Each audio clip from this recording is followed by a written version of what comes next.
Olá, pessoal, sejam muito bem-vindos. Estamos aqui em mais uma live. Hoje é quarta-feira. Eu confesso a vocês que eu estou muito animada, porque hoje é a aula inaugural de um dos meus cursos, mais um curso, graças a Deus, esse voltado para estratégias defensivas, né? E é um curso que eu criei com muito carinho. E vou trabalhar com os alunos, com os advogados iniciantes, e essas estratégias defensivas, elas serão aplicadas em diversos procedimentos. Eles aprenderão a fazer os prazos, né, das respostas à acusação, à apelação criminal, saberão definir os pontos principais dessas defesas. Então, eu estou muito animada com um curso que vai se iniciar logo mais às 21h30. Se você quiser alguma informação sobre o curso, pode entrar aqui na parte descritiva desse vídeo e terá o meu WhatsApp, e aí entre em contato que eu terei o imenso prazer de falar com vocês, tá bom? Bom dia, doutor Carlos Santos, seja muito bem-vindo. Bom dia, doutor André, seja muito bem-vindo também. Então, hoje eu quero dividir com vocês uma dúvida que apareceu no grupo do WhatsApp, esse grupo que vocês já devem estar carecas de ouvir, que é um grupo de advogados iniciantes que eu criei. Qual é o objetivo do grupo? É um grupo gratuito, né?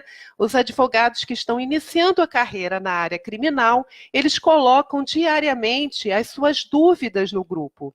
E a gente faz um verdadeiro debate. Muitos advogados que estão determinados, focados nos estudos, e a gente vai respondendo essas perguntas, cada um coloca o seu posicionamento, a sua experiência, e é muito bacana.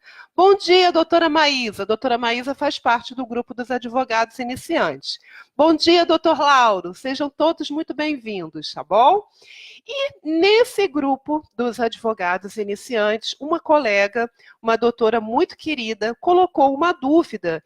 E eu achei essa dúvida muito pertinente e quero dividi-la com vocês.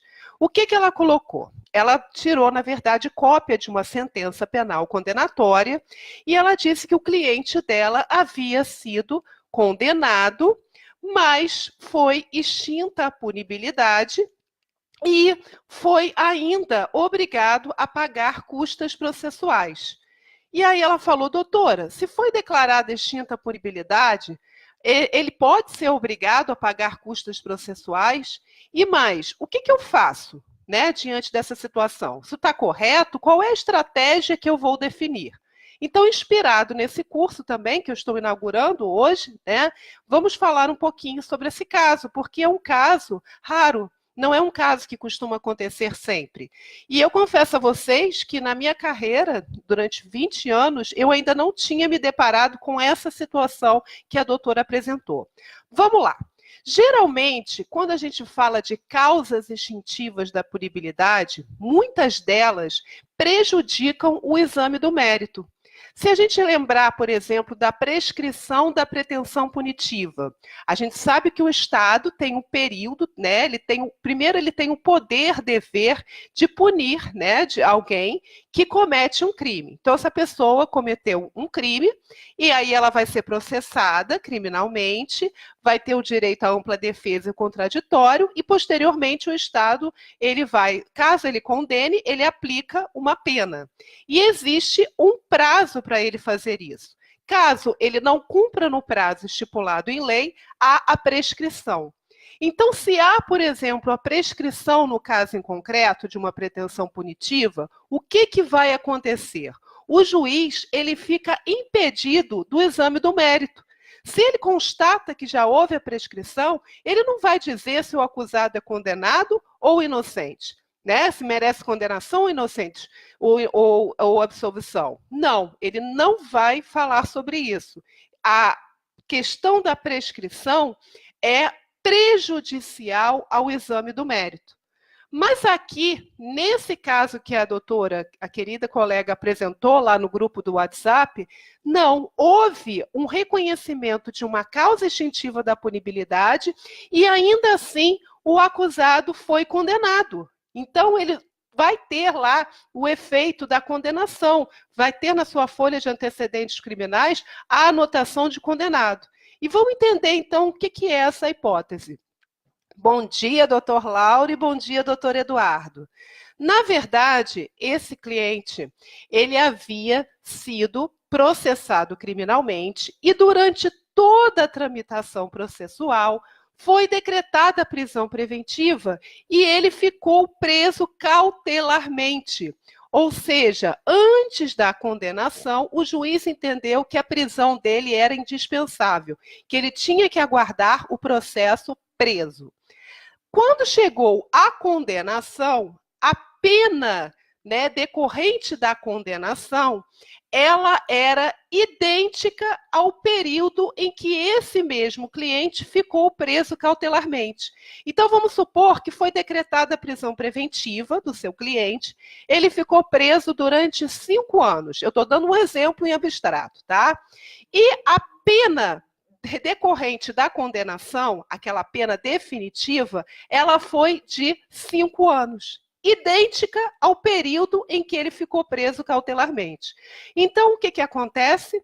Vocês sabem que existe um instituto no direito penal chamado de detração, né? E esse instituto ele está definido no artigo 42 do Código Penal.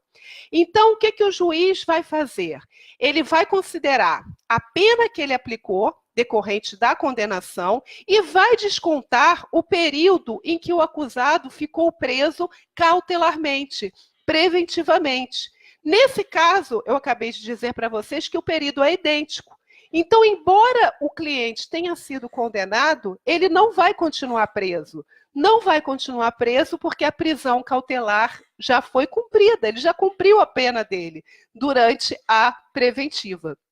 Por isso, o juiz reconheceu na sentença, né, que ele é condenado, examinou o mérito, porque realmente esse mérito tinha que ser examinado se ele ia ser inocente ou culpado, mas a pena que o juiz escolheu aplicar já havia sido cumprida. Então, essa condenação, ela vai ter efeitos para a folha de antecedentes criminais, embora o acusado não permaneça mais preso. Ele vai ser liberto porque ele já cumpriu a pena. Agora, o que eu quero dizer para vocês? Existe alguma estratégia defensiva a ser adotada? Claro que sim. Ainda que ele não vá ficar preso, ele teve uma condenação, né? Então, um juiz de direito reconheceu a responsabilidade penal do seu cliente. Disse que ele seria condenado, que ele praticou aquele crime.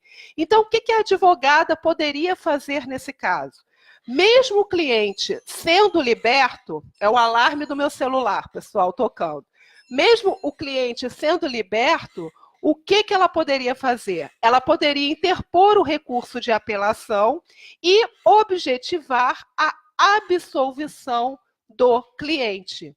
Então, isso não vai afetar a situação dele continuar solto, porque vocês sabem que quando a gente interpõe um recurso, esse recurso ele não pode prejudicar o nosso cliente. O recurso da defesa, ou o tribunal atende os pedidos que a defesa fez, ou mantém a situação. Então, nesse caso, a estratégia da advogada seria interpor o recurso de apelação, pleitear a absolvição daquele cliente, enquanto isso, ele ficaria em liberdade.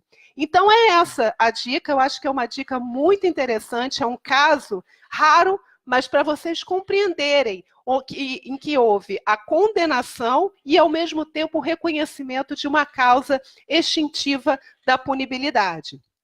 E, mais uma vez, eu convido todos a entrarem em contato comigo através do WhatsApp. Tem aqui o meu número na parte descritiva do vídeo. Quem tiver interesse em participar, é só entrar em contato. E também saber um pouquinho dos meus cursos voltados para a prática da advocacia criminal e o das estratégias defensivas, que vai começar hoje, às 21h30, tá bom?